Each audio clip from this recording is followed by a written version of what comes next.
السلام علیکم ورحمۃ اللہ وبرکاتہ۔ اعوذ باللہ من الشیطان الرجیم، بسم اللہ الرحمن الرحیم۔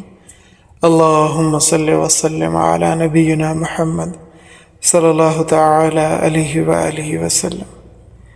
عزیز ساتھیو، بخاری شریف کے اندر روایت ہے، اللہ جل وعلا ایک بندہ مومن کو قریب کر کے اس پر پردہ ڈال دیں گے، پھر اس سے سوال کریں گے، اتذکر ذنب کذا، کیا فلاں گناہ تجھے یاد ہے، فلاں گناہ تجھے یاد ہے۔ ان چیزوں کا ذکر فرمائیں گے جن کو بندہ گناہ ہی نہیں سمجھتا۔ مفسرین نے مثال کے طور پر چند چیزیں بیان کی ہیں، جیسے پوچھا جائے گا کہ تمہیں یاد ہے فلاں رستے میں تم نے تھوک دیا تھا جہاں سے لوگوں کا گزرنا تھا، تم نے پھل کھائے اور اس کے چھلکے راستے میں چھوڑ دیے، تم ایسی جگہ پر کھڑے ہو گئے یا بیٹھ گئے، یا ایسی جگہ پر اپنا سامان تجارت رکھ دیا جس جگہ سے لوگوں کا گزرنا تھا اور ان کا رستہ تنگ ہوا، تم نے اپنے گھر کی، اپنے کمرے کی صفائی تک نہ کی۔ ان چیزوں کا ذکر ہوگا جن کو انسان گناہ ہی نہیں سمجھتا، تو یہ باتیں سن کر اس بندے کے حواس گم ہو جائیں گے۔ یہاں ایک بات میں ضرور مینشن کرنا چاہتا ہوں، ہمارے بڑے فرماتے ہیں کہ بعض دفعہ انسان بلا وجہ پریشان ہوتا ہے، اسے کچھ سمجھ نہیں آتی، شعوری طور پر اس کے پاس کوئی وجہ نہیں ہوتی کہ وہ کیوں پریشان ہے، اسے کسی نے کچھ کہا نہیں ہوتا، اس کی کوئی خواہش ادھوری نہیں رہی ہوتی، سب کچھ اچھا چل رہا ہوتا، مگر اس کے باوجود ایک بے کلی، ایک بے چینی، ایک پریشانی ہے۔ بڑے فرماتے ہیں یہ ان گناہوں کی بدولت ہوتا ہے جن کو وہ گناہ سمجھتا ہی نہیں ہے، یا اسے ان کا شعور ہی نہیں ہے کہ یہ جو اعمال میں کر رہا ہوں، یہ جو باتیں میں زبان سے ادا کر رہا ہوں، یہ گناہ بھی ہو سکتی ہیں۔ تو یہ ان کی سزا کے طور پر ایسی بے کلی اور بے چینی ہوتی ہے۔ اسی لیے انسان کو کبھی وقت نکال کر، تنہائی میں بیٹھ کر ضرور ان تمام نعمتوں کا شکر ادا کرنا چاہیے جن نعمتوں کی طرف اس کی کبھی توجہ ہی نہیں گئی، اور ہمیں ہمیشہ اسی وقت کسی چیز کی نعمت کا ادراک ہوتا ہے جب ہمیں اس نعمت سے ہاتھ دھونا پڑتے ہیں یا اس نعمت کو ضائع ہوتے ہوئے دیکھتے ہیں، تب ہمیں اس چیز کا احساس ہوتا ہے کہ یہ نعمت ہمارے وجود کے اندر اللہ تعالیٰ نے، یا ہماری زندگی کے اندر اللہ رب العالمین نے اتنے عرصے سے دے رکھی تھی، ہمیں تو اس کا کبھی احساس ہی نہیں ہوا۔ آج کبھی ہم ہاسپٹلس کا وزٹ کریں تو ہمیں معلوم ہوتا ہے کس کس طرح کی اور کس کس قبیل کے لوگوں کو بیماریاں لگی ہوئی ہیں، تو ہمارے اندر شکر کا جذبہ پیدا ہوگا کہ اللہ تعالیٰ نے ہمیں، ہمارے گھر والوں کو، ہماری اولاد کو، ہمارے بڑوں کو محفوظ رکھا ہوا ان بیماریوں سے۔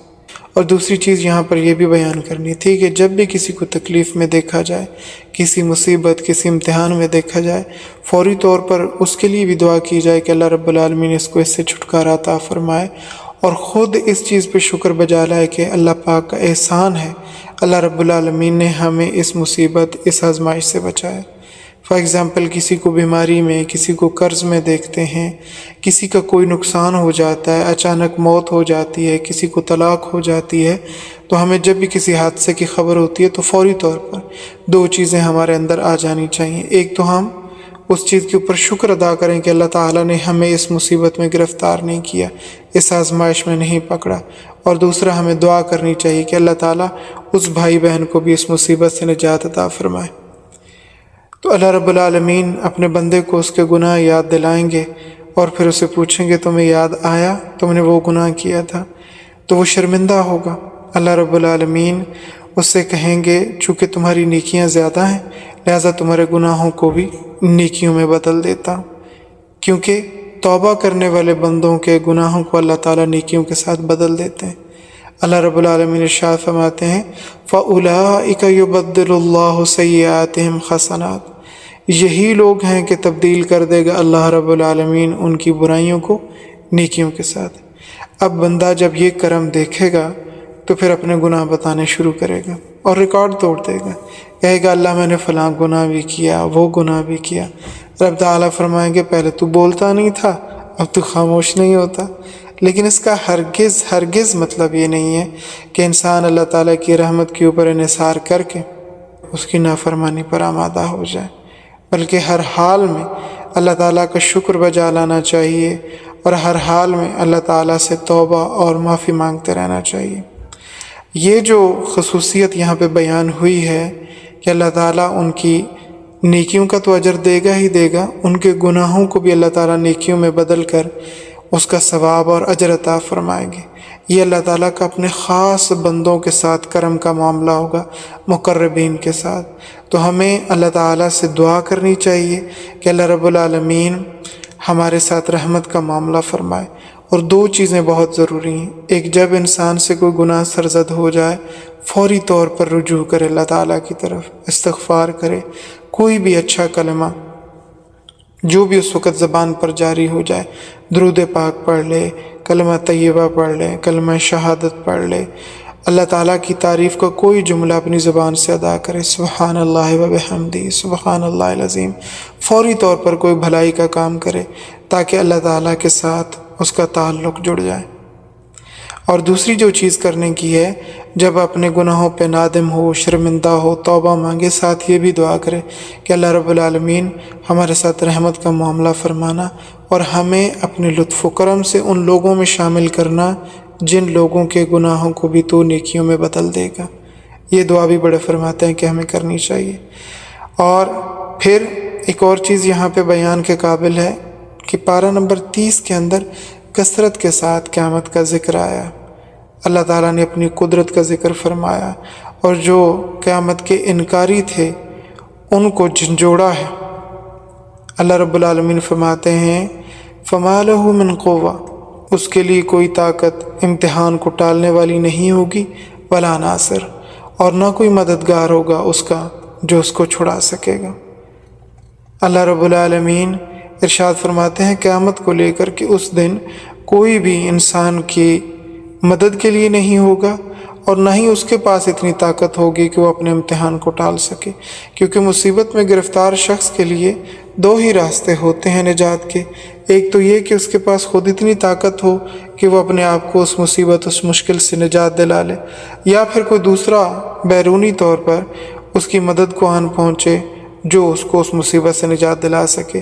تو یہاں پر یہ بتلایا جا رہا ہے فَمَا لَهُ مِنْ قُوَّةٍ، پس نہیں ہوگی اس کے لیے کوئی طاقت امتحان کو ٹالنے والی، یعنی ذاتی طور پر بھی وہ اتنی طاقت نہیں رکھتا ہوگا کہ اپنے امتحان سے نجات حاصل کر سکے، ولا ناصر، اور نہ کوئی بیرونی طور پر اس کا مددگار ہوگا کہ اس کو اللہ تعالیٰ کی پکڑ سے چھڑا لے۔ وَالسَّمَاءِ ذَاتِ الرَّجْعِ، قسم ہے لوٹنے والے آسمان کی۔ قاضی بیضاوی رحمہ اللہ تعالیٰ علیہ لوٹنے کا یہ مطلب بیان فرماتے ہیں کہ وہ دورہ کرتا ہے، یعنی چکر لگاتا ہے، اور ذات الرجع کا معنی یہ بھی کرتے ہیں کہ آسمان بار بار بارش برساتا ہے، بارش ہوتی ہے، پھر بارش ہوتی ہے، پھر لوٹ کر آیا اور پھر بارش ہوئی۔ والارض ذات الصدع، اور قسم ہے زمین کی جو پھٹنے والی ہے، یعنی پھٹنے والی زمین کی قسم اللہ تعالیٰ کھا رہے ہیں، اور پھٹنے کے بعد اس میں سے درخت نکلتے ہیں، فصلیں اگتی ہیں، سبزیاں اور پھل نکلتے ہیں، پودے نمودار ہوتے ہیں۔ فرمایا اِنَّهُ لَقَوْلٌ فَصْلٌ، بے شک یہ قرآن کریم فیصلہ کرنے والی بات ہے، قرآن جو کہتا ہے حق کہتا ہے۔ یہی سورہ مبارکہ جو آج ہماری زیر مطالعہ ہے، یہی حضرت زماد رضی اللہ تعالیٰ عنہ کے قبول اسلام کا سبب بنی۔ یہ واقعہ پیچھے بھی گزر چکا۔ زماد رضی اللہ تعالیٰ عنہ قبول اسلام سے قبل دیوانوں کا علاج کرتے تھے۔ ان کو علم ہوا کہ مسجد حرام کے جو متولی ہیں، یعنی حضور صلی اللہ تعالی وسلم کا خاندان، ان میں سے کسی یتیم بچے کو یہ تکلیف آن پہنچی ہے۔ تو یہ انسانی ہمدردی کے جذبے کو لے کر حضرت صلی اللہ تعالی علیہ وسلم کے پاس پہنچے اور کہنے لگے کہ میں قبیلہ ازدشنو سے تعلق رکھتا ہوں، میرا نام زماد ہے، آپ نے نام سنا ہوگا، میں لوگوں کا دیوانگی کا علاج کرتا ہوں، میں رقیہ کرتا ہوں اور اللہ تعالیٰ ان کو شفا دے دیتے ہیں۔ میں ویسے تو بہت زیادہ فیس چارج کرتا ہوں، لیکن یہاں میں محض انسانی ہمدردی کے تحت آیا، میں کوئی فیس چارج نہیں کروں گا۔ اس گفتگو کو سن کر آپ صلی اللہ تعالی علیہ وسلم مسکرائے، اور کافروں نے جو ان کے خلاف پروپیگنڈا کیا تھا وہ اس کے سامنے بیان کیا کہ میں پاگل نہیں ہوں، بس جو میرے مخالفین ہیں انہوں نے میرے خلاف پروپیگنڈا کیا۔ تو زماد رضی اللہ تعالیٰ عنہ کہنے لگے لوگ تو جو کہتے ہیں سو کہتے ہیں، آپ فرمائیں آپ کیا کہتے ہیں؟ آپ صلی اللہ تعالی علیہ وسلم نے خطبہ مسنون پڑھا، پھر اس کے بعد اس سورہ مبارکہ کی تلاوت کی۔